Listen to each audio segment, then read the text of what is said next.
you do not have the inalienable right to life anymore just because you're human, just because you're a member of the human race. Roe v. Wade destroyed that.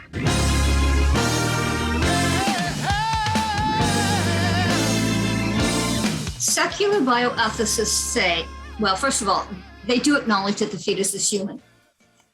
Not everybody knows that, but among professional secular bioethicists, they all agree that life begins at conception. The evidence from DNA and genetics is just too strong to deny it. Read any embryology textbook. So the question then is, how do they get around that to support abortion? Well, what they say is the fetus is biologically human, physiologically, chromosomally, genetically human, but it's not a person until sometime later, with personhood defined usually in some form of cognitive abilities, some sort of self-awareness, and the ability to make choices, the ability to think about the future. There's all kinds of ways that bioethicists try to define it, but it has something to do with your mental abilities. And so it started with Roe v. Wade in the 1973 Supreme Court abortion decision.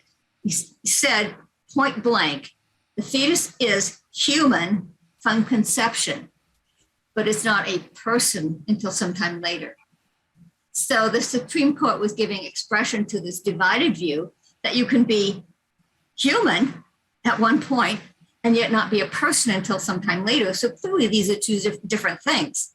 So that's where that dualism, that divide, that dichotomy between body and person was first noticed, that secular bioethicists had adopted this divided, fragmented view of the human person.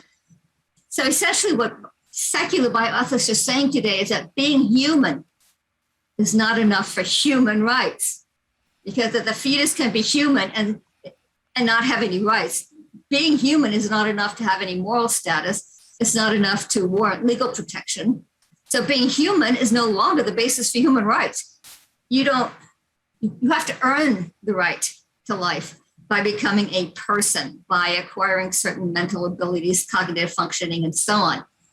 And so the split between body and person is right there in the abortion issue as well. Essentially, the pro-abortion view is based on the notion you can be a human at one point, but you don't become a person until sometime later, and rights don't kick in until the state decides you're a person, and not just because you're a human. I have to try to tell them, when I speak to audiences, I try to help them see how momentous this really is. I say, you think you have rights because you're a human being. That is the traditional notion of human rights, or really the Christian notion, because it's built into the Declaration of Independence, right? Well, we hold this to be self-evident, these truths to be self-evident, that you have certain inalienable rights because you're made in the image of the Creator.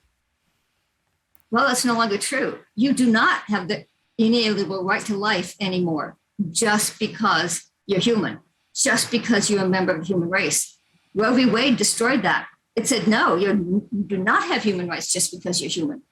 And the logic of that then is anyone else who's human does not have human rights just on the basis of being human. They have human rights only if the state decides they qualify as a person. So this has really quite wide-ranging implications.